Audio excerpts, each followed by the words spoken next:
Perfecto. Bueno, ahí ya están viendo.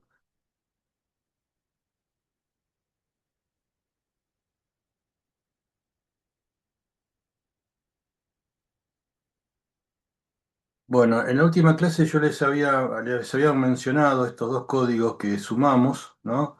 El no retorno cero invertido y el bifase. Y después les adelanté, pero no lo charlamos, si mal no recuerdo, el tema sobre la fibra óptica. En primer lugar, quiero repasar algo muy básico para ustedes, pero que es conectar cosas que en realidad ya saben ampliamente desde el primer año. Eh, Nosotros vamos a repasar ahora lo que es el ciclo de actividad. Quizás nunca lo vieron con ese nombre, pero es algo muy básico en realidad y muy importante porque aplica tanto en control, en comunicaciones, en un montón de áreas. Ciclo de actividad es uno de los nombres más conocidos de esto, o ciclo, no me acuerdo ahora, ya vamos a ver qué otra palabra tiene por si la encuentran así. En resumidas cuentas, ¿de qué se trata? Supongamos que tenemos un tren de pulso, ¿no? Como esto que están indicado acá. Tenemos una parte en on, ¿no? Digamos la que tiene un determinado valor de amplitud y una parte en off, por ejemplo, la que está en cero. El ciclo de actividad lo que relaciona es la parte que está en on, ¿no? Respecto a todo el periodo, ¿no? A la que está en on, a la que está en off. Entonces, a esa relación, ¿no? Es decir, el tiempo, repito, que está acá arriba respecto al total del periodo, eso se llama el ciclo de actividad. Entonces, obviamente, si el- la parte que está en on es la mitad de todo el periodo, entonces el ciclo de actividad va a dar 0,5 y si uno lo ve en porcentaje va a ser el 50%. De la misma manera, en sus extremos, si está siempre en on va a ser el 100%, si está siempre en off va a ser el 0%. Y entre esos límites todo lo que se les pueda ocurrir. Pero ¿qué significa, digamos, físicamente, matemáticamente, ese valor? Fíjense en acá una cosa, ¿no? Nosotros tenemos, en este caso, un rectángulo que es la parte donde está en on, que tiene SM es un valor máximo, llámenle A como a ustedes más les guste. Eh, Ahora, de lo que se trata es que esa área, que sería toda el área que está en azul hasta abajo, eh, es decir, toda esta área, es un rectángulo, ¿no? O sea que la superficie de ese rectángulo va a ser este valor SM por TA, que es lo que está puesto acá. Y lo que digo es que quiero repartir esa área en todo el periodo, que eso es el valor medio. ¿Se acuerdan cuando ustedes hacían la integral y lo dividían por T? Bueno, es eso. Este es el valor medio. ¿Qué quiere decir? Y este valor medio también va a originar otro rectángulo, ¿no? Que es precisamente uno de los lados, ese valor que desconozco, que es el valor medio, y por otro lado tengo todo el periodo T. Y las ponemos en igualdad, porque ambas superficies son iguales. Y acá simplemente despejamos el valor medio y nos va a dar, vamos a obtener un valor determinado de ese valor medio. Entonces, evidentemente, en principio está claro que ese valor medio depende del ciclo de actividad. Repito, si todo hubiera estado en on, ese valor medio hubiera estado en 1, digamos, ¿no? En el valor máximo. Si hubiera sido el 50%, ese valor medio estaría por la mitad. Entonces, el valor medio refleja, de alguna manera, ese ciclo de actividad. ¿Hasta acá está claro lo que estoy diciendo? ¿Alguna pregunta?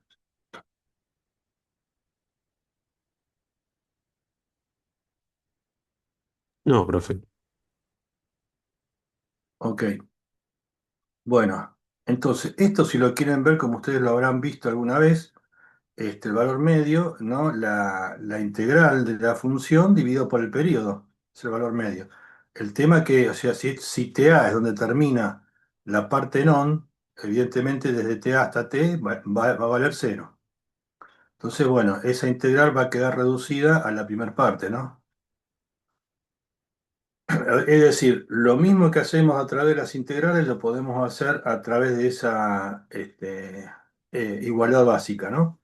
Entonces, acá está expresado, ¿no? Que ese valor medio, ¿no? Es TA sobre T por este valor máximo, ¿no? Lo despejamos de acá o lo despejamos de acá.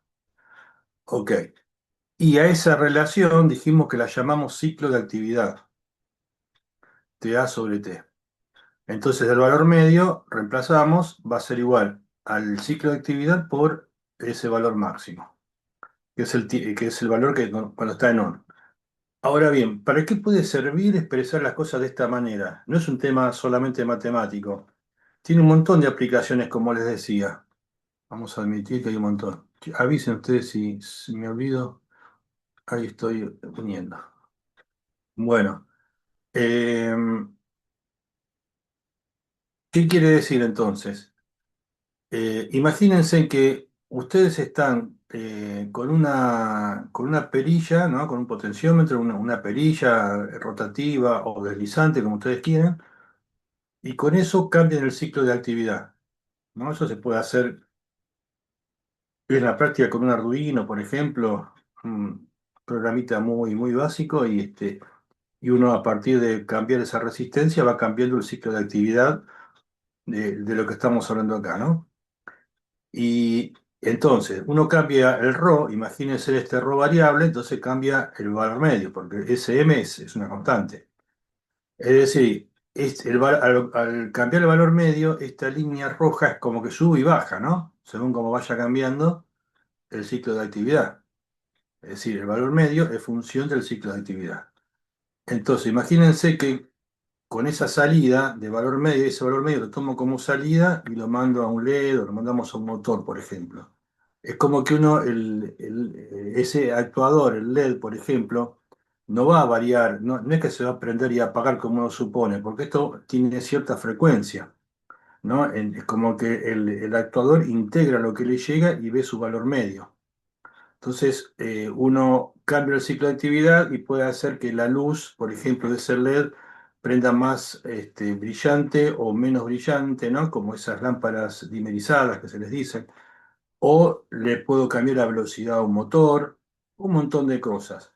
En comunicaciones vamos a ver después porque que se va a poder, que el ancho del pulso se va a poder modular en función de la voz, lo que se llama modulación por ancho de pulso. Entonces esto es algo que aplica mucho, por eso me tomo este minuto para repasar este concepto, para que quede claro qué es el ancho de pulso. En el caso particular, en lo que estamos viendo ahora, ¿por qué lo menciono? Porque también el ancho de pulso, o el ciclo de actividad, mejor dicho, bueno, acá tiene un ejemplo numérico con lo que estamos diciendo, ¿no? Si a ese m le ponemos un valor ahora, por ejemplo 10, bueno, un ciclo de actividad del 0,5 nos va a dar un valor medio de 5, un ciclo de actividad de 0,1 nos va a dar un vol, bueno, es aplicar lo que vimos recién, ¿no?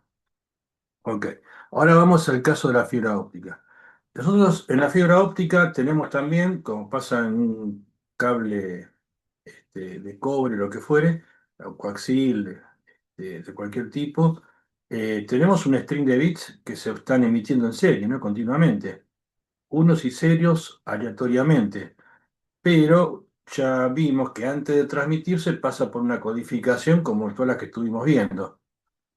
Ok, y esa codificación la va a terminar convirtiendo, como ya vimos, en distintos símbolos, ¿no? Más para arriba, para abajo, etcétera. Ok, entonces, acá lo que hacemos una comparación con lo que vimos recién. Si, por ejemplo, tenemos un grupo de 5 bits y solamente una parte está en uno de ese string, entonces decimos que el ciclo de actividad es el 20%. El valor medio va a estar acá más o menos donde está la línea punteada. Acá, para ser más exacto, haría falta un bit más, pero bueno, supongamos que la mitad está en uno y la mitad en cero. Entonces el umbral va a estar justo en la mitad. Perdón, todavía no hablé de umbral. El valor medio, ¿no? En este caso sería un valor medio de una potencia transmitida. Y acá, bueno, tenemos cuatro unos y un cero, el valor medio va a estar en el 80%, ¿no? De esa potencia transmitida. Ok. Entonces, ese valor medio, como decía recién, es el valor medio de esos pulsos. Esos pulsos son potencias en la fibra, con lo cual es el valor medio de la potencia transmitida. Ahora bien, según el tipo de código que estemos utilizando, de los que vimos, una misma información binaria que viene de la fuente se va a convertir en distintos ciclos de actividad según por qué tipo de codificación pase. Ergo, el ciclo de actividad va a depender de la codificación. Entonces hay codificaciones por ahí que el ciclo de actividad puede variar de 0 a 100%, en otros casos del, no sé, del 30 al 70, y en otros casos va a ser justo del 50. Hay una variación según el tipo de código que se utilice. Ahora, lo que dice acá es que el ciclo de trabajo puede ser constante o variable, bueno, por lo que estoy diciendo, ¿no? Según el tipo de código que se utilice. Este nivel de potencia es importante para determinar el tipo de receptor a utilizar. ¿Por qué? Porque, porque se debe considerar para la fijación de la potencia mínima del receptor cuál es la potencia media que mando. O dicho de otra manera, dada una potencia media, cuál va a ser la potencia la potencia mínima del receptor. Y acá viene un concepto que calculo que lo habrán visto el otro día, que es el umbral de sensibilidad. ¿Alguien recuerda qué es el umbral de sensibilidad?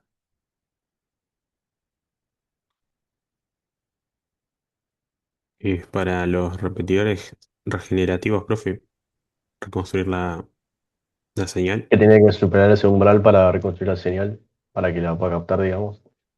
Claro, ese concepto que acaban de decir,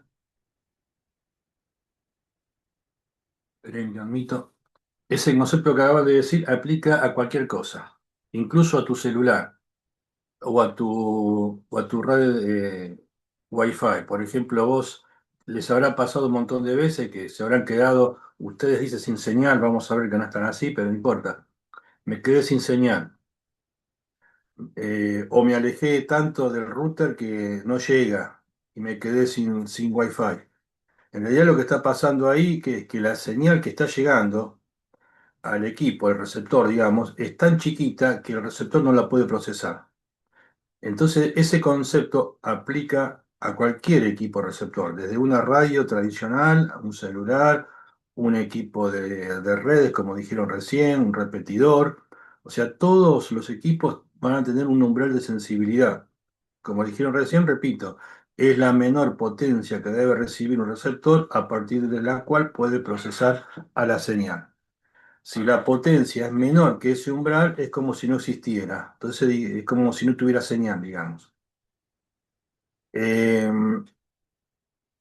bueno, entonces, esa potencia media, volviendo al punto, ¿no? Esa potencia media que se va a transmitir va a tener relación con el tipo de receptor que voy a necesitar, o sea, el detector óptico en principio, que sería el fotodiodo, el que convierte la luz a una señal eléctrica.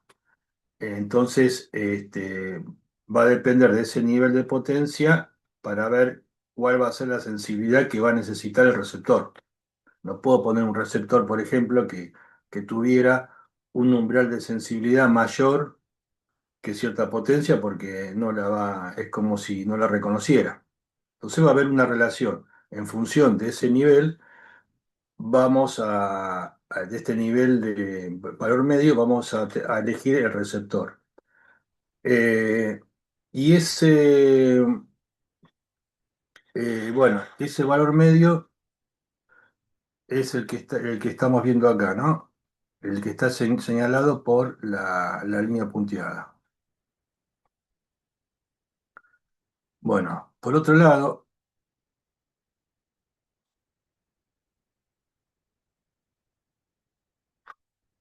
esto que está acá arriba son las mismas imágenes. Eh, Hay que fijar, aparte de ese umbral, Otro umbral es el umbral de disparo, es decir, a partir del cual voy a reconocer esa potencia óptica que me está llegando es un uno o es un cero, ¿no? Si supera cierto nivel será un uno y si no será un cero. Entonces, ese es otro umbral que hay que poner. ¿Y dónde conviene poner ese umbral? Bueno, conviene ponerlo al 50% por este tema, ¿no? Fíjense, si estuviera acá dice al 80, si estuviera al 80% y el umbral está en el 80, esto que está acá, a pesar de que es un valor relativamente alto de potencia, lo voy a tomar como un cero, porque está abajo del umbral de decisión. En el otro extremo, si el umbral de decisión estuviera en el 20%, eh, y viene estos ruidos, ¿no? Que hay distintas cuestiones que pueden pasar en la fibra óptica, y viene una intensidad que supera ese umbral, la voy a considerar como un uno, aunque en realidad fuera un cero. Entonces, el umbral conviene que esté en el 50%. Además, con el 50%, además, ¿no? Otra cuestión independiente es que el circuito receptor en general trabaja mucho mejor, más estable, este, que si no fuera del 50%. Entonces, lo que se busca, si el 50% es conveniente para la transmisión y para la recepción, para optimizar los circuitos, etcétera, lo que se busca es trabajar con códigos que generen un patrón pseudo aleatorio de un ciclo de actividad que tienda a un 50% o que estén en torno a esos valores. Acá en el grafiquito ese lo que dice es, por ejemplo, en este caso, si tuvieran que elegir dos códigos, ¿cuáles elegirían acá?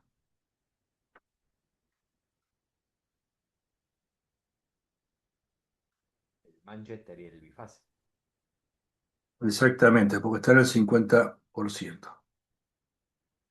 Eh, bueno, yo no sé si me han preguntado ustedes o quién, la letra M del bifase viene de Mark, porque es una marca, porque eh, cuando vimos el bifase decía... Cada periodo comienza con un cambio de nivel, ya sea 0 o uno, ¿no? Pero el uno tiene una transición adicional que ocurre en el medio del periodo. Eso se lo toma como una marca. De ahí viene el tema de la M. No sé, como que si está la marca es una cosa y si no está es otra. Es una forma de llamarlo simplemente. Pero bueno, lo más importante es esto, ¿no? Que se utiliza un ciclo de actividad que tiende al 50% y por eso algunos códigos son preferibles frente a otros. ¿Algún comentario, algo respecto de esto?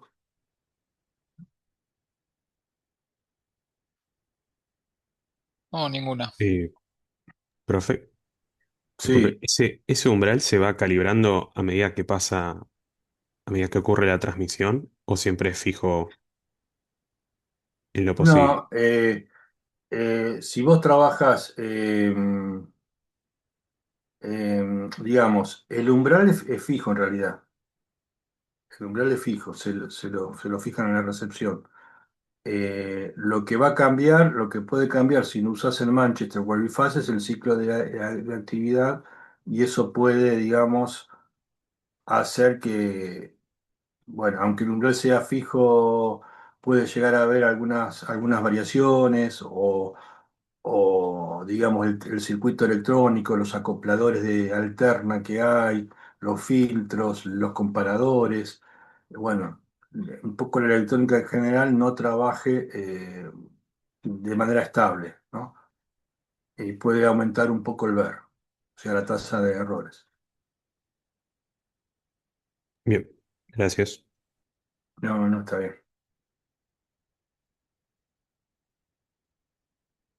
Bueno, esta tabla, no sé si la habrán visto, es un resumen de lo que se estuvo viendo, ¿no? En la parte cuando hicimos la descripción de todo esto, ¿no? Porque fíjense, doy un ejemplo acá, ¿no? Por ejemplo, unipolar, dice que varía el 1 en, en un más B o menos B, según fuera un bipolar positivo o negativo, uno de los dos. Y el otro es el cero, y el tau esté ahí.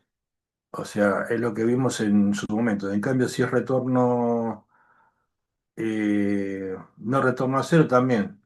Tau es igual a T, pero acá dice polar, entonces va entre más B y menos B. Es lo mismo que vimos en su momento, ¿no? Y está redactado acá. Es como un resumen. El ancho de banda ocupada es comparativo. No está dando un valor acá, está comparando un código respecto a otros. Entonces, esta comparación, ¿en qué se basa? Por ejemplo, em,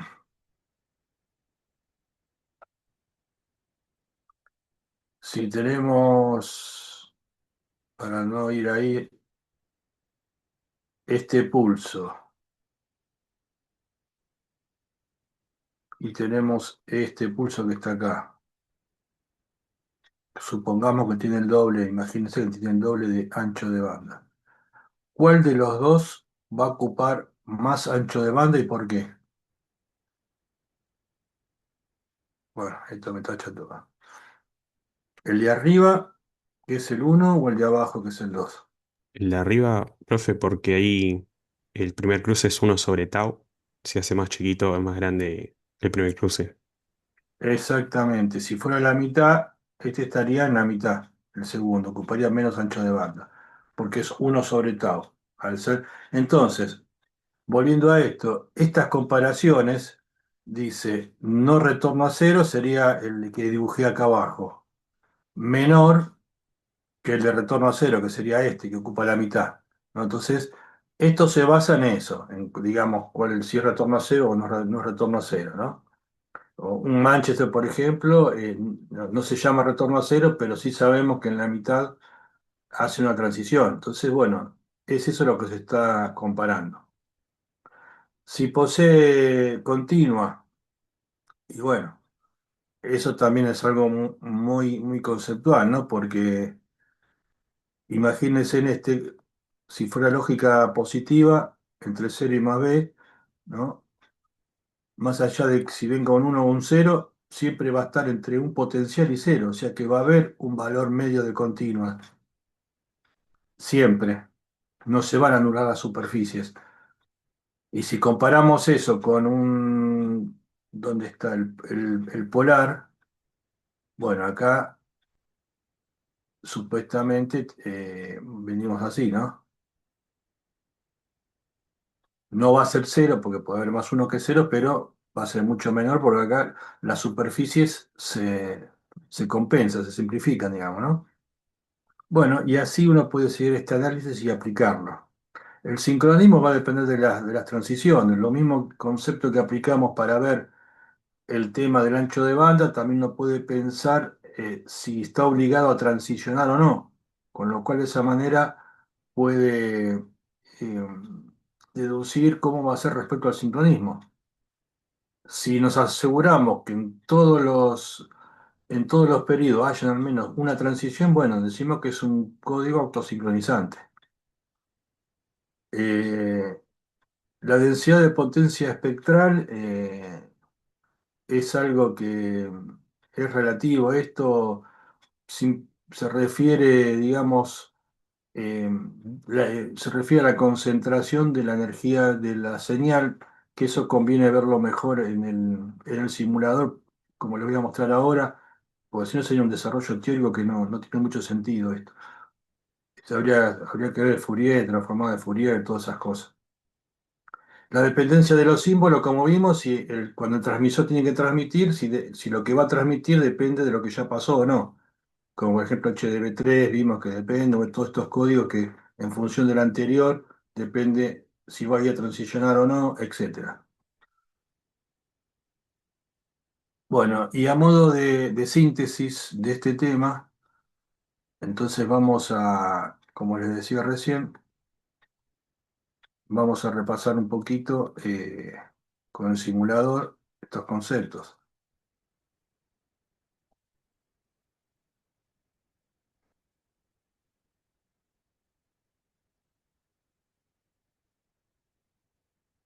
Bueno. Acá tenemos lo que ya habíamos visto, ¿no? Tenemos una frecuencia de 16 bits por segundo y tenemos aplicado un código no retorno a cero y tenemos acá un ancho de banda del canal de 30 Hz, es decir, lo que permite pasar el canal. Pregunto, ¿qué contarían para, bueno, eh, acá es básico esto, ¿no? ¿Cuál sería la frecuencia de corte de esta señal? ¿Cuántos Hz serían?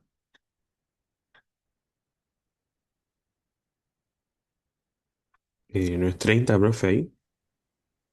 No, 30 es lo que permite el canal. Esto yo le puedo decir que sea 100, por ejemplo. Y la señal es la misma. Lo que está cambiando es que mi coche, en lugar de ir por una calle angosta, va por una calle más ancha. Pero el coche es el mismo. Entonces, esto que dice modelo de canal, ¿ven?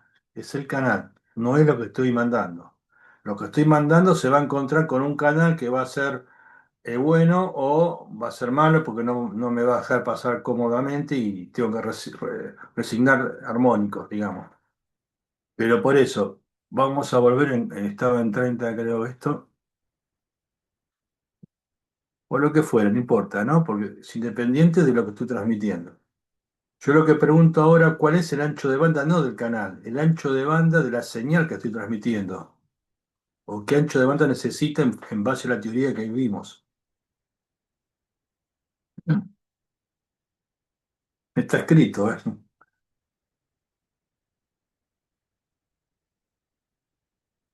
¿De ahí 60, Acá, profe? Ah, no, 16. porque acá dice, claro, 16, ¿no? Lo que pasa que yo sé que ustedes lo saben, esto han hecho ejercicios, pero se lo estoy presentando de otra manera. Acá dice 16 bits por segundo. 16 bits por segundo, bueno. Eh, si quieren hacerlo teóricamente, sería 1/16 sería el ancho del bit, y la inversa de eso, 1/tau, es el ancho de banda, con lo cual volvemos a 16, pero Hertz en este caso. Entonces el ancho de banda de eso es de 16 Hz. Ahora, si acá pusiera un código que usaría la mitad. El pulso sería la mitad de esto. ¿Cuál sería el ancho de banda de ese código? el doble. El doble, exactamente. Porque ahí el ancho del pulso va a ser la mitad. Ok. Entonces, fíjense, si acá ponemos 16, que el canal, ahí está, ¿ven cómo se achicó esto? Estas son las sombreadas. El canal deja pasar justo hasta esa frecuencia de corte. Fíjense que acá es donde más se concentra la energía, se ve más claramente, ¿no? Dentro de este, dentro de esa frecuencia. Eh, en cambio, si acá ponemos un código, por ejemplo el Manchester, que tiene un ancho de pulso de la mitad, fíjense que acá se degradó la señal, ¿ven? Se degradó, ¿por qué? Porque el canal ahora es más chico que el ancho de banda de la señal. Porque el ancho de banda de la señal, ¿cuánto necesita esto en teoría, por lo que vimos, que dijimos recién? 32 en ese caso, ¿no? Claro, 32, exactamente. Ponemos 32 y fíjense cómo ahora la señal ya es, digamos, otra cosa, ¿no? 32. Ok. Y esto que está acá se llama transformada rápida de Fourier. Es una forma de transformada, porque no sé si recuerdan de matemática, que nosotros vimos la serie de Fourier, por ejemplo, repasamos, ¿no? Y que cada componente eh, tenía distintos componentes espectrales. La distancia entre un componente y el otro dependía de qué cosa, esa distancia, que era igual. A 1/t, profe, puede ser. Exactamente, exactamente, tal cual. Incluso vimos unos ejemplos donde a mayor T iban habiendo mayor cantidad de armónicos, estaban más cerquitas los armónicos y entraba más cantidad de armónicos. En el límite, si T tiende a infinito, ¿no? Que sería una señal aperiódica, perdón, en una señal, me quedo con esto, con t tiende a infinito, entonces esa separación tiende a cero. Entonces, en lugar de ser un análisis discreto, va a ser un análisis continuo, ¿no? Eso sería la transformada de Fourier. ¿Por qué? Porque Fourier se aplica a señales periódicas, pero en realidad son aperiódicas. Pero si esa señal aperiódica la considero como que tuviera un solo periodo, ¿no? Le doy un tratamiento de periódica. Ahora, ese periodo tiene que tener infinito. Así es como surge la transformada de Fourier, que es un poco lo que hace esta, la transformada rápida, es una forma matemática porque utiliza los procesadores digitales que existen para poder hacer estos cálculos de manera rápida, ¿no? Pero básicamente es otra forma de aplicar Fourier en señales aperiódicas. Bueno, y eso es lo que vemos acá. Básicamente, tiene relación con la energía de la señal. No, no es la energía, pero tiene relación con la energía. Bueno, ¿algún comentario, alguna duda respecto de esto? Y, profe, el espectro de la energía es la última diapositiva que había subido de la clase pasada. Había como unas Ah, ahí curvas. la vemos. Sí, exacto, Ok. bien. Ahí vamos a eso. Perfecto.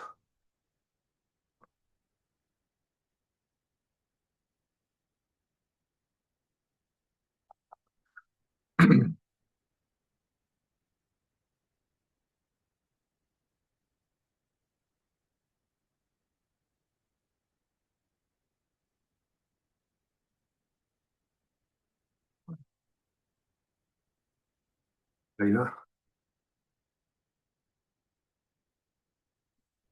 Bueno, sí. Acá lo que tenemos, fíjense que el eje vertical dice tensión cuadrática media. Esto en realidad refiere a la potencia normalizada, porque recuerden que potencia, por ejemplo, ¿a qué es igual? B por qué cosa.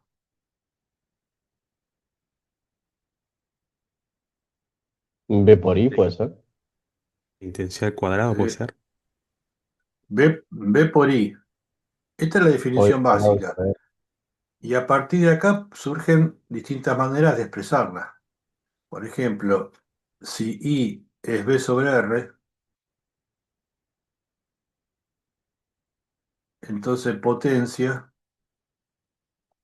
es una de las formas que tiene, es B cuadrado sobre R. Ahora, si lo normalizamos, queremos ver la forma, y digo que R vale un ohm, bueno, listo. La potencia la puedo tomar como el cuadrado, el valor cuadrático de la tensión. Por eso acá dice tensión cuadrática media, ¿no? Porque esto está haciendo referencia, este eje, a la potencia. Está normalizada.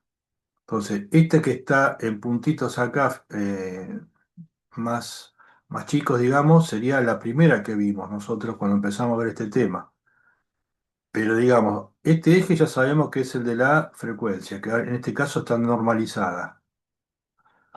Eh, Acá, ¿qué, qué nivel de frecuencia tenemos en el origen? Justo ahí. Cero. Cero, exactamente. Pues si recuerdan, la primera armónica, por ejemplo, por decir algo, venía por acá, ¿no? Y acá era la frecuencia la fundamental, la primera armónica. Pero acá este era, si ustedes recuerdan la serie de Fourier, se acuerdan que había un término medio a cero más la integral, bla, bla. Bueno, ese término medio es el valor medio, ¿no? Frecuencia cero. De hecho, matemáticamente reemplazan frecuencia cero y les queda ese término. Entonces, acá este es el componente de continua, porque no tiene frecuencia. La componente continua, recuerden que es como una pila, un valor constante. Esto no tiene frecuencia. La frecuencia es cero ahí. Ok, entonces acá la frecuencia es cero.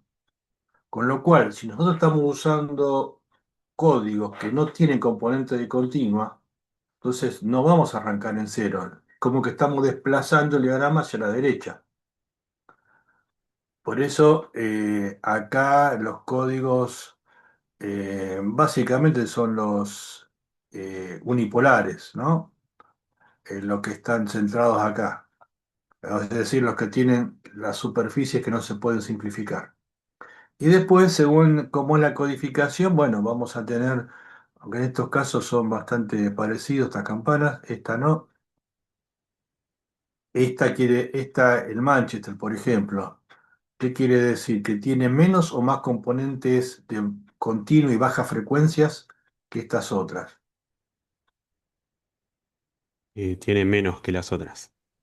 Claro, porque la frecuencia va creciendo hacia la derecha, arrancamos en cero y crece hacia la derecha. Con lo cual, este código va a tener menos componentes de frecuencia más bajas, digamos, que los otros. Eh, entonces, bueno, acá lo que se nota por el tipo de codificación también, que ya es un análisis muy teórico, la concentración, ¿no? Como veíamos antes en las tablas esas, la concentración de la energía está alrededor de esas zonas de picos máximos, ¿no? La concentración de la energía. Está muy concentrada ahí y tiende a bajar más rápidamente hacia las bajas frecuencias o hacia las frecuencias más altas. Eh, bueno, Manchester a su vez tiene mayor ancho de banda, como vimos, porque tiene también el flanco, el ancho de pulso más chico, ¿no? Entonces, bueno, esta es la forma de interpretar este, a esta imagen, ¿no? El espectro de potencia sería. En el caso de lo que veíamos en la serie de Fourier, estos gráficos, no era el espectro, no era B cuadrado, era B en todo caso. ¿Está bien? Está como que esta imagen como está un poco más estirada respecto a la otra.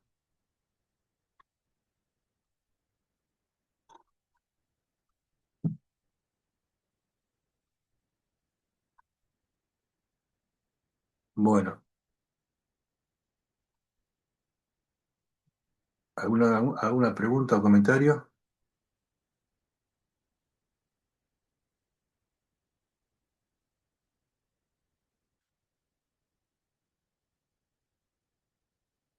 No, por mí todo bien.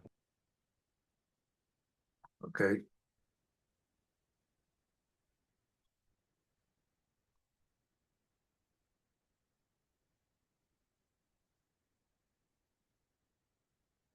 bueno.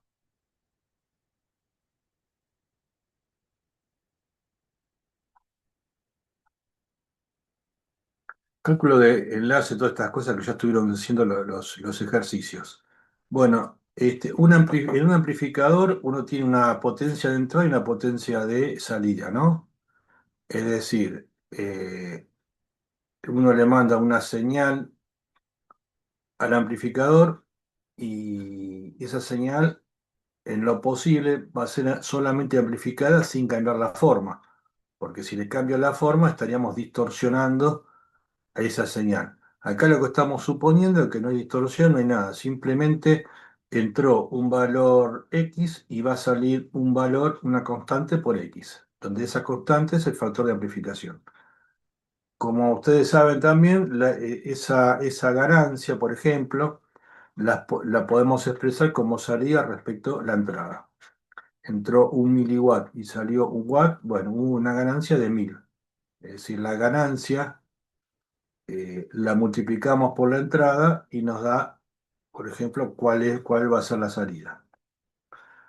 Eh, Acá dice, a medida que la señal se va propagando, va perdiendo potencia. Y por lo tanto a veces se intercala, como cuando se intercala un atenuador. Es decir, a veces puede haber también un atenuador en el medio. ¿Por qué? Pasa, en la realidad, por ejemplo, uno tiene un servicio de cable en la casa y puede pasar como es la distribución de esa empresa, tiene amplificador cercano, lo que fuere, y tiene mucha potencia a la entrada de la televisión, por ejemplo, ¿no? Y eso hace que esa potencia está por sobre un límite superior. Y eso hace que sature, ¿no? La señal al sistema y se ve igualmente mal. Entonces ahí le ponen un atenuador que atenúa tantas veces como vamos a ver. Entonces, ese atenuador que le pone sería conceptualmente equivalente a tener un cable de determinada distancia en donde se va a medir la atenuación en cuánto atenúa por metro, cada 100 metros, o una fibra óptica cada tantos kilómetros o por kilómetro. Bueno, es un dato que va a especificar el fabricante. Entonces, de cualquier manera, el atenuador, que puede ser un atenuador específico por lo que les dije recién, o puede ser el mismo cable, quiere decir que le llega una potencia y cuando la señal sale por el otro lado o llega a su destino, la señal va a ser menor que como entró. Acá otra vez estamos suponiendo que no hay distorsión. Es la misma señal, la misma forma, pero más chica. Es decir, vamos a suponer al revés. Entró un watt y se perdieron 1000 veces, va a llegar un miliwatt. Ahí uno puede pensar que la amplificación fue de un milésimo o la atenuación fue de 1000, según como se lo quiera ver, ¿no? Pero para ser coherente con lo que venimos diciendo, si la ganancia es la salida sobre entrada, entonces acá tenemos una ganancia menor que uno, ¿no? Porque llegó un mili y entró uno, sería la inversa de 1000, ¿no? Ok. Y acá tenemos varios amplificadores en serie, por ejemplo. Eh, entonces, si uno viera todo esto como un solo bloque, diría, bueno, acá está entrando esto y acá está saliendo esto. Con lo cual, la ganancia de todo este bloque es muy simple. Hago esta salida respecto a esta entrada y ya está. Ok. Pero a su vez, internamente sabemos que si esto tiene, por ejemplo, cuatro etapas amplificadoras, cada una de esas etapas tiene su propia ganancia, obviamente. Entonces, si uno lo viera en forma independiente, va a ser la ganancia del uno va a ser esa señal respecto a esta entrada. Acá esto en realidad es 2.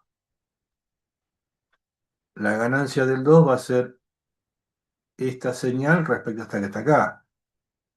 Esta es 3. La ganancia del 3 va a ser esta respecto a la anterior y lo mismo con la 4. Que acá está expresada, ¿ven? Salida del uno respecto a la entrada, salida del 2 respecto a salida del uno, eh, salida del 3 respecto a salida de 2. Entonces, expresamos cada uno de las amplificaciones. ¿Qué pasa si multiplicamos las cuatro expresiones que vimos recién? Fíjense que acá simplificamos todo esto y nos queda salida general sobre entrada general. Con lo cual, la ganancia total la podemos expresar como una multiplicación de cada una de las ganancias.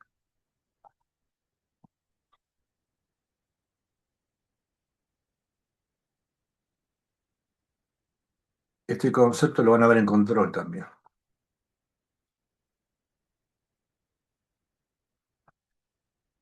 Bueno, dicho esto, pasamos a hablar del tema. Ahora vamos a aplicar los conceptos que vimos recién, pero la idea es entender esto de las unidades de medida. Por ejemplo, eh, en electrónica, en telecomunicaciones, eh, en, qué sé yo, en acústica, en un montón de cuestiones físicas, este, tenemos medidas que van desde las más chiquitas, que ahora vamos a ver, millonésimas, ambas partes, mil millonésimas, ambas partes, hasta megas, teras, o sea, tenemos una amplitud impresionante. Si a esa magnitud impresionante encima tenemos que multiplicarlas, dividirlas, sería algo muy tedioso, ¿no? Imagínense andar escribiendo 0, 9 ceros y eso multiplicado. Bueno, entonces, una forma de simplificar todo eso, más otra ventaja que ahora vamos a ver, es que se inventaron la unidad esta que sería el BEL, ¿no? El BEL sería el logaritmo de la salida sobre la entrada. Como en la realidad se utilizan medidas más chicas que esas, se, se lo llevó al decibel, que sería la décima parte del bel. Por eso acá aparece este 10 que está acá, porque esto es decibel. Lo que vamos a trabajar con decibel. Eh, el decibel, eh, por lo tanto, es una unidad relativa, ¿no? Una unidad relativa porque fíjense en que relaciona una salida respecto a una entrada. Y esa salida respecto a esa entrada tiene las mismas unidades. Entonces simplificamos las unidades, nos va a quedar un valor y ese valor es adimensional. Con lo cual el decibel lo que hace es una relación y es un valor adimensional. El dB no es una potencia. Eh, Después se le va a agregar una letra a ese dB donde sí puede representar alguna magnitud.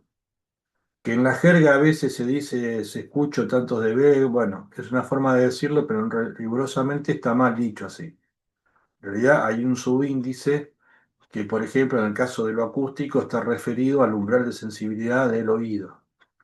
Entonces, y así con cada elemento que uno quisiera expresarlos en unidades de potencia eléctrica, acústica, lo que fuera.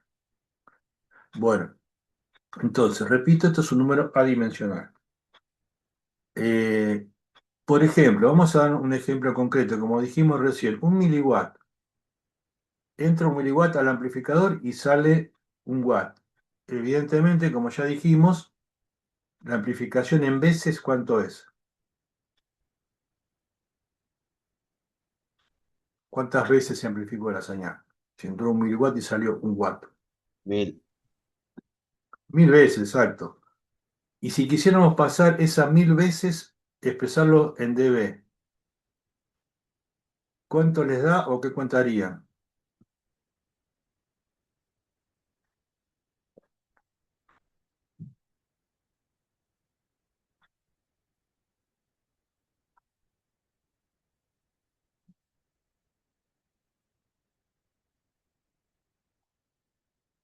¿No es invertir, profe, el cociente? Invertir cociente, ¿cómo? No te entiendo. ¿Cómo invertir cociente? Perdón, claro, sale un miliwatt sobre, entra un watt. No, lo que estoy diciendo es que esto está amplificando, digamos. Entra un miliwatt y sale un watt. Con lo cual, como dijeron recién, esto amplifica 1000 veces. Ahora, lo que digo es, si en lugar de expresar esta amplificación en veces, lo quiero expresar en dB, ¿cuántos dB amplifica este amplificador? 30 decibeles. 30. Ok, bien, porque reemplazaron esto por 1000. Un watt sobre un miliwatt es 1000,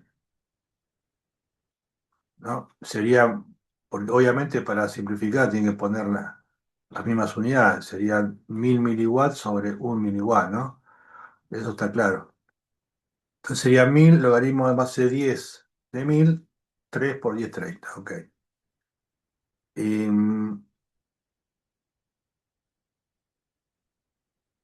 entonces, bien, ¿no? Está acá escrito. Es decir que amplifica 1000 veces es como decir que amplifica 30 dB. Repito, entonces estamos hablando de un valor adimensional. El dB es un valor adimensional. No es una unidad de potencia ni de tensión.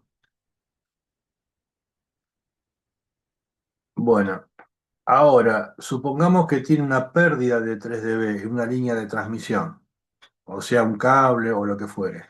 Pierde 3 dB por ese cable. ¿Qué porcentaje de la potencia que salió es la que realmente está llegando si se perdieron 3 dB por el camino?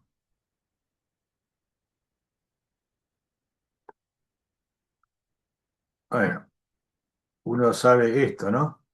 Si se perdieron 3 dB, entonces el denominador es menor ahora, ¿no? Porque se perdieron, llegó menos. O sea, eh, la potencia de salida acá es menor que la que entró. O sea que esto va a ser un número menor que uno. ¿Y el logaritmo de un número menor que uno cómo es?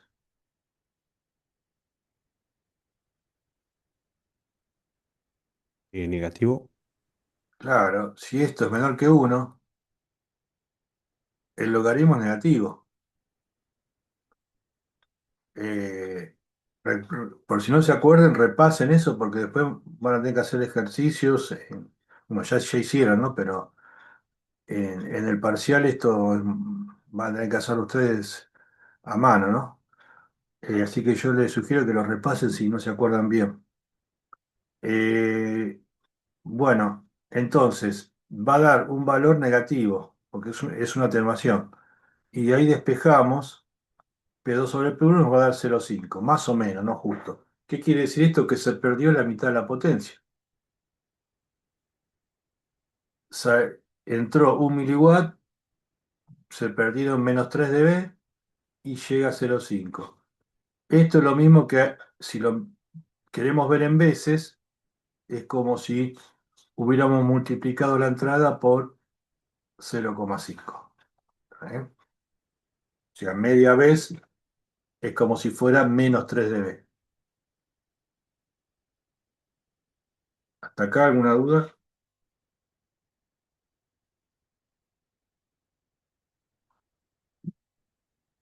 No, no, todo claro por mí. Bueno, esto simplemente es una tabla para tener un poco de sensibilidad de qué estamos hablando, ¿no? Eh, ven acá, por ejemplo,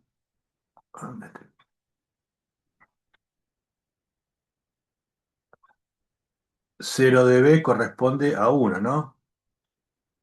El logaritmo de 1 es 0. Potencia de salida igual a la de entrada, por ejemplo, es 1, el logaritmo de 1 es 0. Lo tienen como referencia. Fíjense en que para relaciones menores que 1, ¿no? Menores que 1 va a ser negativo. El logaritmo de un número menor que 1 es negativo. Y así nos vamos, no cada vez más negativos, ¿no? Eh, fíjense acá, menos 50 dB, 3, ¿no? Esta va a ser la salida, ¿no? La 10 millonésima parte de la entrada. En cambio, bueno, si vamos para arriba en relación de potencias mayores, ¿no? Por ejemplo, bueno, acá coincide, relación de potencia 10 no da 10, porque el logaritmo base 10 de 10 es 1, por 10, 10. Bueno, pero ya después no es lineal, ¿no? Como pueden ver. Y otra de las ventajas que tiene el hecho de tratar con dB, como son funciones logarítmicas, las multiplicaciones pasan a ser sumas. Es decir, nosotros vimos recién cómo que la ganancia total es la multiplicación de cada una de esas ganancias, ¿no? Bueno, si lo quisiéramos calcular en dB, ahora la ganancia total en dB va a ser la suma de cada una de esas ganancias en dB. Obviamente que después puedo pasar, ¿no? De dB a veces o de veces a dB.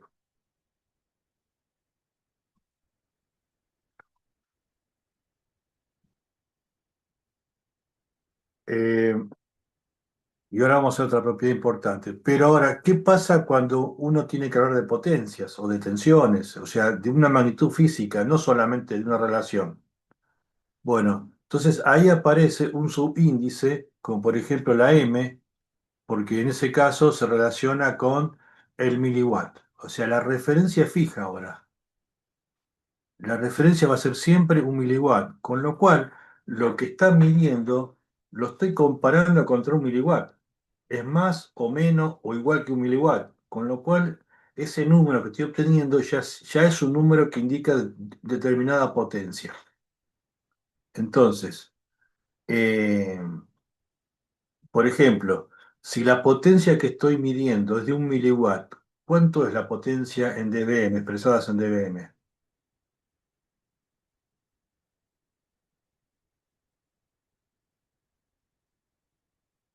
Leandro, Ariel, ¿estás por ahí?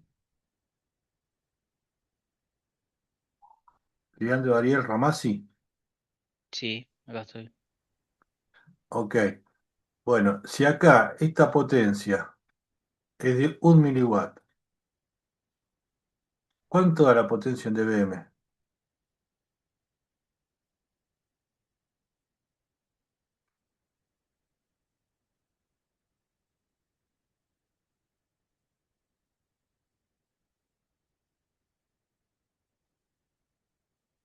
¿Cuánto vale esta relación? ¿Cuánto va a valer? Si Le tengo da un cero, miliwatt, profe. 1, claro, sería el logaritmo. Sí, ya, 0. el logaritmo de uno va a dar cero. Con lo cual, ¿esto qué quiere decir? Que si estoy midiendo acá una potencia de, eh, de un miliwatt con un instrumento, es lo mismo que digo, estoy midiendo 0 dBm. O sea, 0 dBm obviamente no es 0 miliwatt, ¿no? 0 dBm van a ser 1 miliwatt. Y así con lo que se le pueda ocurrir, ¿no? Si uno mide un watt, por ejemplo, un watt sobre un miliwatt, ¿cuánto da? O sea, 1000. claro, uno tiene un watt sobre un miliwatt es la milésima parte de un watt, ¿no? Uno puede expresar así un miliwatt. Y si lo quiero expresar en miliwatt, un watt son 1000 miliwatt. Y abajo un miliwatt. Con lo cual, fíjese, en cualquier caso, le va a dar 1000, ¿no? El logaritmo base 10 de 1000 es 3. 3 por 10, 30. Es decir, un watt van a ser 30, 30 dBm, ¿no? Si acá sacan la inversa, digo, bueno, al revés, tengo dado la potencia en dBm, quiero sacar la potencia en miliwatt, bueno, hay que despejar potencia de eso y nos queda así, ¿no? Bien, y una propiedad importante es que la suma o la resta de valores en dBm lo podemos expresar en dB. ¿Qué quiere decir esto? Que si uno, por ejemplo, tiene un lugar, digo, yo salgo con una potencia óptica o cualquier potencia, no hace falta que sea óptica, con una potencia de tanto, y en el medio, ¿no? Voy perdiendo por atenuaciones, por lo que fuera. Por ejemplo, salí con una potencia de 100 dBm.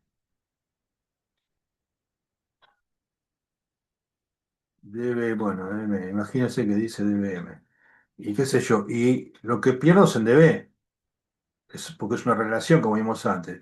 Vamos a suponer que perdemos 3 dB, o sea, menos 3 dB. Es la atenuación que vimos antes. ¿Cuánto van a llegar? Puedo sumar o restar, es decir, 100 dBm y menos 3 dB quiere decir que van a llegar 97 dBm. O sea, lo que llega es una potencia, ¿no? No pueden decir que llegan 97 dB, porque no es nada 97 dB. DB recuerden que es una relación, pero salió tanta potencia, perdió tanto por el camino, llegó tanta potencia al destino. En este caso, si lo vemos en veces, llegó la mitad. Si lo vemos en dB, ya llegaron 3 dB menos. Entonces, el hecho de trabajar con dB, dBm y con todas estas unidades, además de simplificar la numeración, ahora vamos a ver más ejemplos de eso, nos facilita todo el análisis de lo que se dice el presupuesto de un enlace, porque nos permite sumar y restar entre ellos.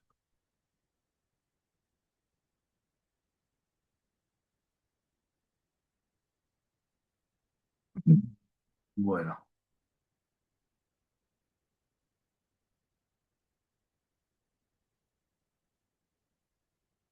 hay otras unidades de dB, por ejemplo, dBu, es una unidad referida a un umbral de tensión, y dBb también referido a la tensión. Lo que cambia es la referencia. En el caso del dBu, la referencia ya no es un miliwatt. Acá estamos hablando de tensiones, entonces son volts, ¿no? 0,775 volt. ¿De dónde apareció este número mágicamente? No, en realidad, ¿por qué? Porque tradicionalmente las líneas telefónicas tenían una resistencia, digamos, o una impedancia, mejor dicho, pero creo que después lo vamos a ver, de 600 ohm. Entonces, bueno, si el circuito en general, ¿qué quiere decir 600 ohm? Uno tiene, por ejemplo, una fuente y tengo una resistencia acá de 600 ohm, entonces, ¿qué pasa? Como eh, potencia es igual, dijimos que B cuadrado por B cuadrado sobre R, ¿no?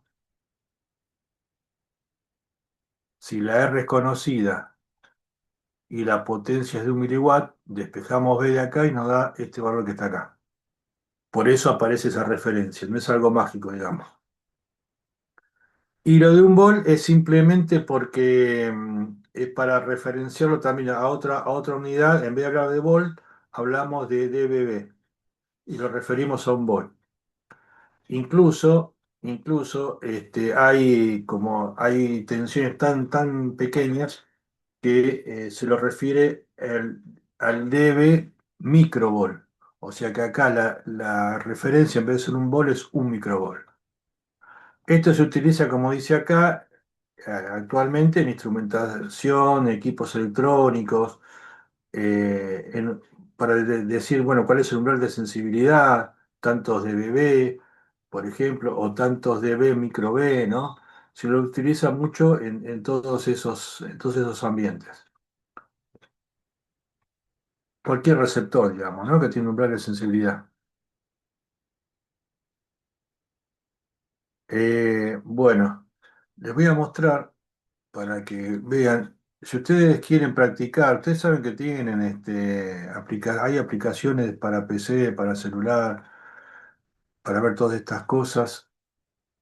eh, Como cuando ustedes estudian, pueden chequear para ver cómo lo están haciendo. Vamos a ver esto que estoy poniendo ahora. Espera que se los Perdón, comparto. profe, una Sí. consulta. ¿Por qué es que se toma una impedancia de 600 ohms para el DBU? Porque, por ejemplo, en la telefonía tradicional, vos tenías la central telefónica, el par de cobre y el teléfono, ¿no? Del otro lado, en el otro extremo. Bueno, todo ese recorrido, en general, presentaba una impedancia de 600 ohm aproximadamente. Por eso se lo tomaba como referencia el 600 ohm para telefonía. Ah, buenísimo. Ah, me quedé. Gracias. Profe, Eh, sí, disculpe, ¿la impedancia era en el circuito resistivo de una alterna? No me claro. acuerdo. Ok. Sí, lo vamos a repasar después, pero digamos, la resistencia que nosotros estamos acostumbrados a hablar es para continua, ¿no? Uno tiene una pila, una resistencia de tanto. Ahora, si en lugar de una resistencia uno pone un capacitor o un inductor real, tiene una parte resistiva y otra parte que va a depender de la frecuencia alterna. Eh, es como si fuera una resistencia variable que depende de la frecuencia, por los fenómenos físicos que en realidad ya conocen.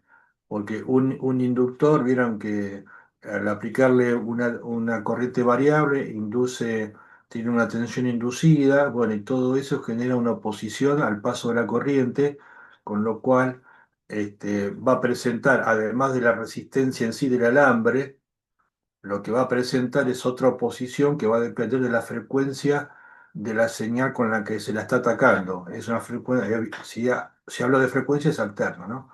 Entonces, por eso en realidad, la componente que es oposición al paso de la corriente, que es la resistencia, digamos, está compuesta por una parte real, la resistencia propiamente dicha, y una parte imaginaria, que es la impedancia reactiva, que puede ser capacitiva o inductiva. Pero bueno, después lo vamos. Ustedes no vieron ese tema, ¿no? En física o en otra materia, o por arriba a lo mejor. Sí, al menos los del plan 2008, va, yo sí, profe, pero hay varios que no lo vieron. Sí. Bueno, es un buen dato porque igual cuando veamos el tema ese, vamos a repasarlo mejor entonces, cuando nos toque ver esa parte de líneas de transmisión. Eh, bueno, nada, esto simplemente, por ejemplo, nosotros habíamos dicho 0 dBm. Si toco esta flechita hacia la derecha, acá tengo en miliwatt. Esto lo podemos cambiar, ¿no? Está en miliwatt. ¿Cuántos miliwatt me tiene que dar acá? O cero. Seguro. 1 miliwatt. Ahí está, 1 miliwatt. ¿Está bien? Eh, ¿Qué otra unidad habíamos dicho? El dBm. Bueno, qué sé yo. Si le pongo 10 dBm, no sé si tengo que borrar primero. Sí, no, ahí está, 10 miliwatt. Si ponemos 30, 1 watt. Si ponemos 33, ¿cuánto debería dar aproximadamente? El doble nos tendría que dar, porque cada 3 dB, así como menos 3 dB pasa a la mitad, con más 3 dB se va al doble. Tendría que dar 2 esto, ¿ven? Más o menos, ¿no? Entonces, por ejemplo, si ponemos, yo digo que tengo un amplificador de 40 dB, que es un amplificador real para las antenas, por ejemplo, para el amplificador que ataca las antenas, digamos, es de 10 watts. Y si decimos que es de 46, es un amplificador de 40 watts aproximadamente, ¿no? Se duplicó 2 veces. Bueno, y pueden jugar al revés también con todo esto. También hay un montón de simuladores, ¿no? Pero bueno, simplemente les quería mostrar esto como ejemplo, ¿no? Después acá tienen también un montón de conceptos básicos, si quieren repasar. Bueno,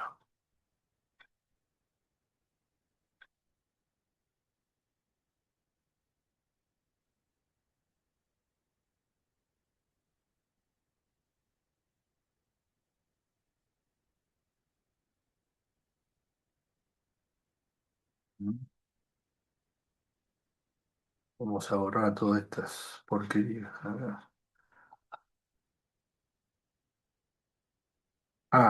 Este está bueno simplemente para tomar idea de lo que venimos hablando. No es más que una tabla comparativa, ¿no? Como venimos diciendo, tenemos 0 dBm equivale a 1 miliwatt. Eh,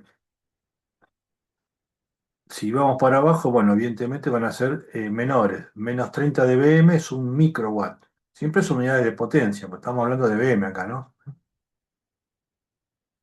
Menos 60, 1 nanowatt. Fíjense, un micro es una millonésima. Un nano es 10 a la menos 9. Es la milésima parte de la millonésima. Un pico a la menos 12, la millonésima de la millonésima. Bueno, y acá sería la milésima de la millonésima, un femtowatt. Y uno dice, ¿y esto qué? Para jugar? No, la verdad que no es jugar, porque es real. Una señal de telefonía celular en menos 120 dB, perdón, sí, menos 120 dBm ya se pierde, ya el celular no la detecta. Una buena señal, por ejemplo, puede andar por acá, bueno, o por acá, por supuesto, ¿no? Entonces, fíjense de lo que estamos hablando. A la menos 10, 11, 12, 13, 0,00, sería imposible esto de manejarlo prácticamente, ¿no? Y ni hablar si encima hay que multiplicar o dividirlo entre sí. Bueno, entonces, si uno está con su teléfono celular, a lo mejor recibe menos 110, menos 115 dBm y uno dice, ah, estoy sin señal. No es que estoy sin señal necesariamente, sino que la señal está, pero es tan chica que está por debajo del umbral de sensibilidad del celular en ese caso. Entonces es como si no estuviera.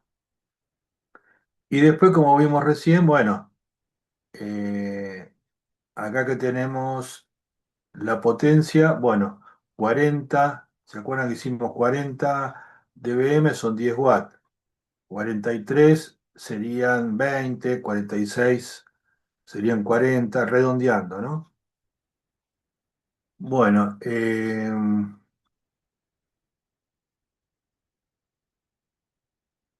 y acá lo que tenemos, la tablita del volt. Fíjense, el dBu, como la referencia es esta, ahí es cero, porque es el logaritmo de uno, ¿no? Y la dBb, la de volt, el cero está en 1, porque la referencia acá es uno. Entonces, bueno, qué sé yo, uno puede hablar también de equipos donde tienen un umbral de sensibilidad expresados en volt y puede hablar, bueno, de tantos dBu o tantos dBb.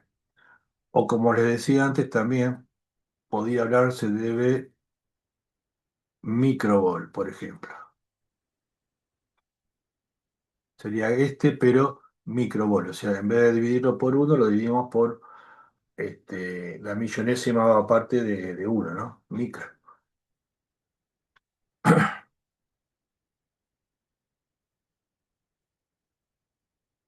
Bueno, ok. Eh, Esto se relaciona más con lo que ustedes ya estuvieron viendo en la práctica, ¿no? Es decir, este cálculo de enlace, ¿no? Es una metodología, como dice, que permite dimensionar todo el sistema, que tenemos el transmisor, el medio y el receptor, básicamente, ¿no? Que o sea, quien pone la potencia en un cable, en el aire, donde fuere, el medio, ese cable, esa fibra, ese aire, lo que fuere, y el receptor, ¿no? El otro equipo que tiene que interpretar esa señal, decodificarla, amplificarla, bueno, todo el tratamiento que corresponda. Básicamente son esos elementos.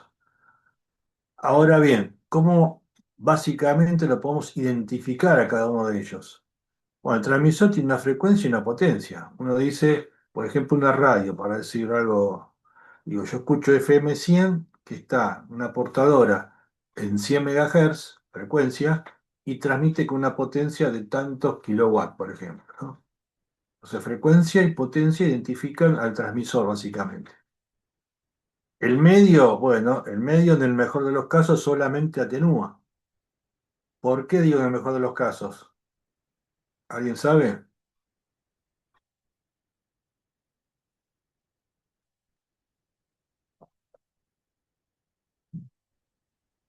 Porque la señal que puede sufrir por el camino, además de atenuación, Ruido, por ejemplo. Y ruido. claro, y al recibir ese ruido se deforma, ¿no? Entonces, por eso dije en el mejor de los casos. Atenuación. O sea, lo mismo, más chiquito, con la misma forma, ¿no? Receptor. También estoy sintonizando a la misma frecuencia. Una radio, un walkie-talkie, lo que sea, una frecuencia en redes, lo que fuere, ¿no? Sensibilidad ya lo explicamos recién. Bien. En, en cuanto a los componentes que tenemos, también estos componentes, al estar en el medio de una línea, van a agregar su propia pérdida, que se llama precisamente, como uno está insertando esto, lo llama pérdidas por inserción. Básicamente, ¿qué sería esto? Por ejemplo, en una fibra óptica ponemos un conector como esto que estamos viendo acá, ¿no? Y digo, bueno, y en un momento no tenía esa fibra óptica, no tenía ese conector. ¿Cuál es la diferencia entre la potencia que tenía, por ejemplo, cuando ese conector no estaba y la que realmente hay ahora después de que puse ese conector? Hay un delta ahí, producto de haber agregado eso. Entonces, eso es lo que introdujo una pérdida por inserción.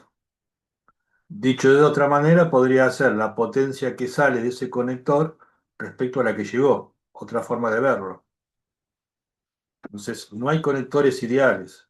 Hay conectores que se fueron perfeccionando y pierden cada vez menos, pero no es cero.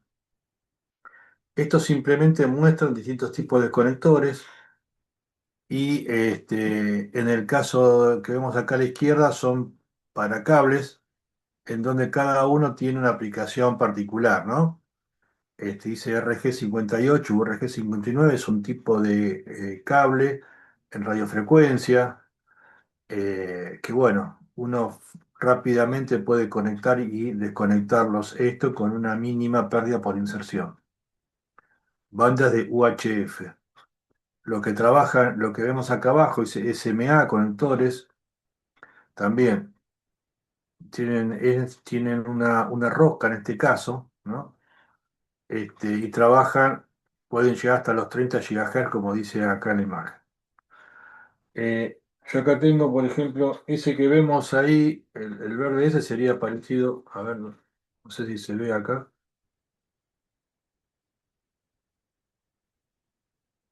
¿Ven? Este es el cable, ¿no? Y esto es lo que se enchufa, por ejemplo, en el módem, si es el proveedor, ¿no? Y eso que está en el medio, lo que dice ahí, se llama férule. Ahí en el centro está la fibra óptica. Eso lo que logra es tratar de que esté lo más centrado posible y que coincida con el otro terminal. ¿Por qué? Porque, digamos, la unión idealmente tiene que ser algo que coincida lo más exactamente posible. Porque si acá hay un desplazamiento, por ejemplo, que voy a exagerar un poquito, entonces en estos casos, por ejemplo, si la señal viene así, la fibra óptica, este, mayor va a ser la cantidad de la señal que se refleje, ¿está por este cambio de medios que va a haber. Entonces, bueno, aumentan las pérdidas. Por eso tienen que estar muy alineadas, ¿no? Las dos fibras que se van a unir. Y esto es lo que hacen estos conectores, tratar de que esa alineación sea lo más perfecta posible.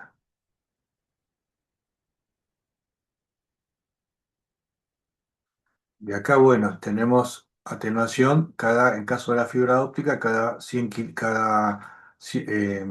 un kilómetro, y perdón, cada 100 metros en el caso de los cables coaxiales, como el RG58 o el RG59. Acá lo que tenemos, vamos a borrar esto porque acá lo que estamos viendo es lo que les dije antes, ¿no? En un medio de transmisión se va a notar una pérdida. Fíjense que acá fue siendo cada vez menor, pero no hubo una deformación de la señal, ¿no? Solamente hubo una pérdida. Y que esa pérdida la podemos decir, por ejemplo, si vamos a suponer que esta altura fuera la mitad de esta, puedo decir que la pérdida fue de 0,5, o sea, si esto eran 8, llegó 4 de ese valor máximo, por ejemplo, o si lo expresamos en dB, ¿cuántos dB son estos? ¿Qué dijimos? 3 dB. Menos 3 dB porque es pérdida. Si hubiera sido ganancia, hubiera llegado al doble, sería más 3 dB. Entonces, este dB loss, esta pérdida, son 0,5 en veces y menos 3 dB, ¿no? También expresado correctamente. Y el factor de diseño, como supongo habrán visto, es una pérdida ficticia que se considera en el proyecto, porque las condiciones de los enlaces no siempre son constantes o los elementos pueden también modificarse. Uno no va a estar hablando justo a nivel del umbral de sensibilidad, digamos, del oído, ¿no? Entonces, uno considera un factor de diseño como para cubrirse por variaciones que pueda haber del enlace o de los mismos equipos por seguridad. Es como un ascensor, ¿no? No se diseña para que aguante justo el peso máximo que dice en los cartelitos. Si dice 450 kilos, no es que va al 451 se va a cortar el cable, ¿no? Aparte de los elementos de seguridad que tiene, el sistema soporta más de lo que está diciendo. Bueno, ese es un concepto parecido, ¿no? Factor de diseño. Entonces me dicen, este enlace tiene un factor de diseño de tanto, bueno, tengo que agregar eso como si fuera un atenuador más en el enlace.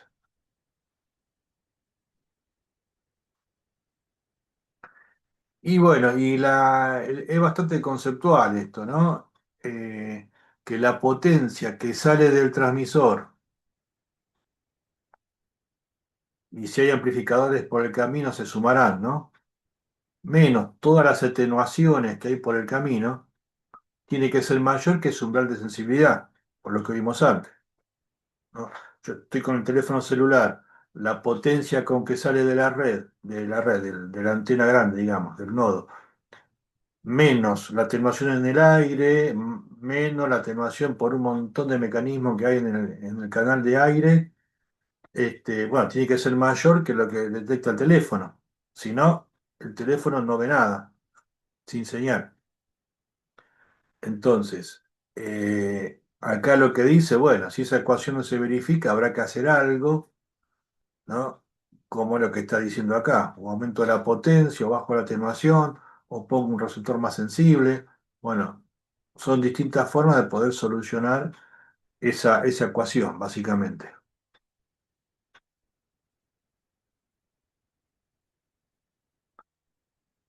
Acá lo que tenemos es un caso concreto, por ejemplo, tenemos dos lados que pueden ser dos edificios, ¿no? De una empresa de comunicaciones, en donde hay una fibra óptica que relaciona a esos dos edificios. Entonces acá tenemos desde el equipo hasta un conector, que esto que está acá es como un rack o una regleta, digamos, ¿no? Esto que está en zona punteada con color rosa de fondo. Dice, esto tiene un patchcore, ¿no? Esto que está acá. Uno enchufa esto del lado del equipo, donde sale la señal, y esto lo enchufa, ¿no? Del otro lado, que es esta acá. Ese equipo, ese panel de distribución, como dice acá, tiene también una salida hacia el lado de la calle. Entonces, acá va a tener se conecta un pigtail. ¿Qué es un pigtail? Esto que está acá abajo. Uno pone el conector de ese lado y del otro lado, fíjense que esto no tiene un conector. Es esto que está acá en rojo, que dice empalme. Cuando dice empalme es porque se fusionan las fibras ópticas, ¿no? Hay un equipo que se llama fusionadora en donde las presenta, ¿no? De la mejor manera posible, es como que la suelda y queda fusionada la fibra óptica. Entonces, acá también por el camino se va fusionando, ¿ven? Estas partes que están en rojo, hasta que llega a la bandeja de empalme del otro lado, equivalente a esta que está acá arriba. Entonces acá también se fusiona, está en rojo, acá se fusiona, va al pigtail y el pigtail del otro lado vuelve acá a tener un conector y de acá también conector, es un patchcore. El patchcore es lo que demostré yo recién, porque tenemos conector de los dos lados. A ver qué. Ven acá, el conector de los dos lados está. Entonces, esto, si alguien tiene, no sé, en sus casas o en su oficina, va de un lado, bueno, de una regletita que les dejan en sus casas, generalmente, y del otro lado, bueno, va enchufado en el router a través de ese patch cord. Bueno, esto es como para ver un poquito de la aplicación. En los ejercicios, por ahí les van a decir que en lugar de empalmes van a tener conectores. Esto yo se los explico para que tengan un mejor concepto de cómo son en realidad. Pero acá, desde el punto de vista del ejercicio, no importa. Ustedes van a decir, acá pierdo tanto en esa conexión y ya está. No importa que sea un empalme o un conector. Generalmente les van a decir que son conectores donde se pierde tanto. Más si son cables coaxiales, ¿no? Que ahí ya no hay una unión. Entonces pueden soldar. Ahí sí hay conectores con determinadas pérdidas por inserción. Esto es un ejemplo para que vean que conceptualmente es lo mismo. Digamos, tenemos una transmisión que va por aire ahora, en vez de ir por fibra o por cable. Entonces, fíjense acá, el eje vertical es el nivel de potencia, que está expresado en dBm. Y el eje horizontal son la distancia, ¿no? La distancia, en kilómetros, por ejemplo. Entonces, acá en rojo, ¿qué dice? Que es el nivel de potencia con que sale del transmisor que está acá abajo, por ejemplo. La señal tiene que subir hasta acá arriba, o sea, pasa por un cable. En ese cable va a haber una atenuación. Por eso acá baja, ¿ven? Y llega arriba, va a llegar con este nivel de potencia. No está en dBm.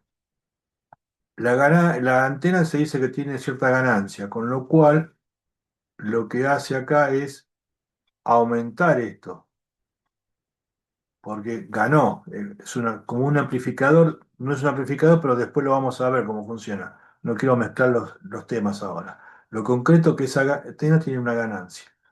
Por eso va a un nuevo nivel de potencia que sería este que está acá, ¿no? Ahora, en el espacio libre también hay una atenuación. Esta es la fórmula del espacio libre, como para que la vayan conociendo. Simplemente fíjense que a mayor frecuencia, mayor pérdida, y a mayor distancia, mayor pérdida, ¿no? Se ve cómo intervienen en la fórmula. Bueno, tiene esta expresión, ¿no? Tipo logarítmica, más o menos logarítmica, por acá subo una constante, esta caída. O sea, llega a la otra antena, va a llegar con este nivel de potencia que está acá. La antena otra vez amplifica, tiene una ganancia y luego viene el cable hasta abajo. Entonces vuelve a perder en el cable y llega con este nivel de potencia. Si esto es el umbral de sensibilidad, bueno, esta va a ser el margen con el cual llegó. Entonces va a haber una relación entre todos estos factores, potencia transmitida, ganancias que hay en el medio, pérdidas en el medio y cómo llegó y cómo es lo que llegó respecto al umbral de sensibilidad.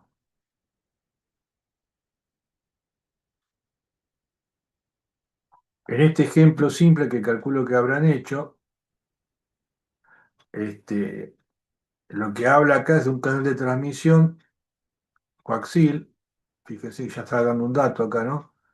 Con una atenuación a la frecuencia de operación, porque la atenuación depende de la frecuencia, no es una constante, por eso el fabricante te da tablas, ¿no?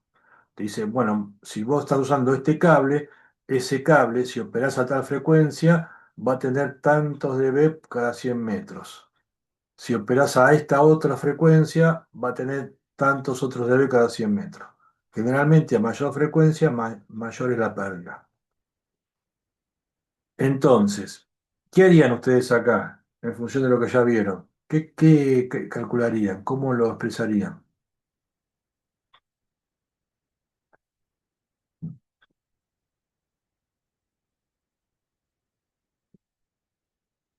Plantea la ecuación base, profe.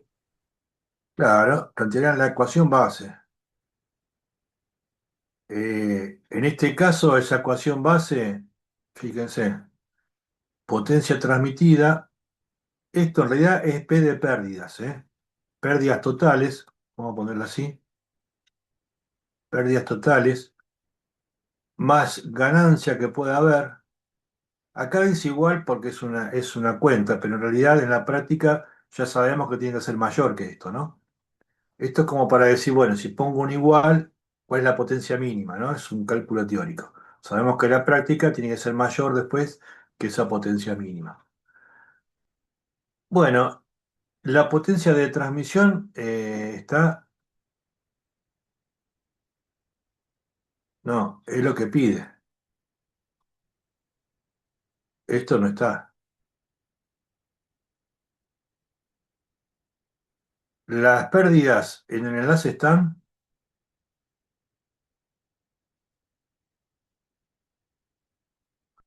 Sí, esto está, sí, pero está indirectamente.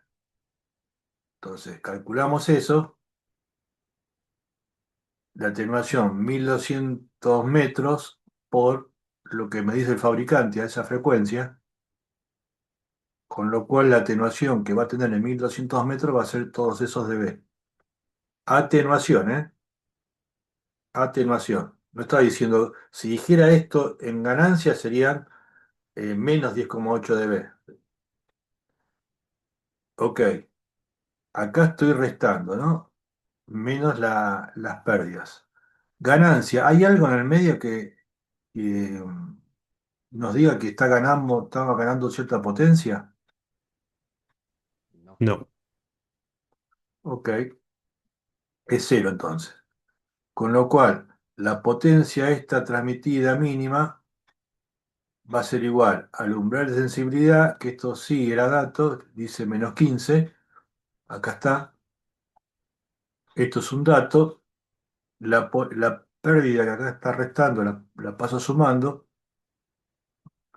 y nos dice que la potencia transmitida mínima es de -4,2. Si pasamos esto a veces, nos va a dar, perdón, a veces, a miliwatt, nos va a dar, pues estos son dBm, ¿no? Recuerden, nunca confundan eso. Acá estamos viendo una potencia y acá estamos viendo la cantidad de veces, digamos, si la pasamos a veces, que va a perder, ¿no? O en cuánto se va a disminuir. Entonces, pero lo que llega siempre va a ser una potencia, obviamente, ¿no?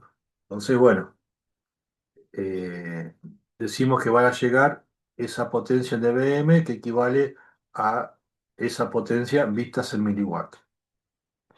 ¿Alguna pregunta, alguna duda, algún comentario? Yo tengo una consulta, profe. En los ejercicios, más que nada, hay que siempre presentar el resultado en miliwatt. De las dos maneras generalmente.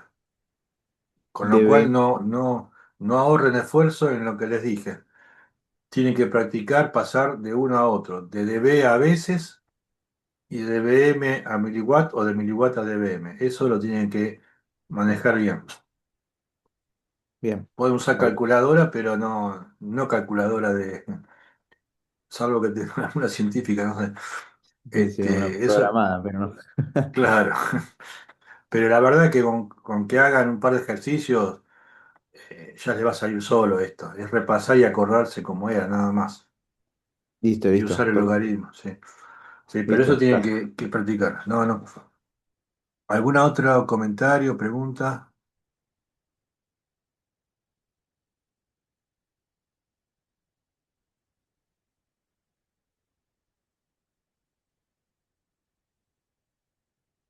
Bueno, un segundito más.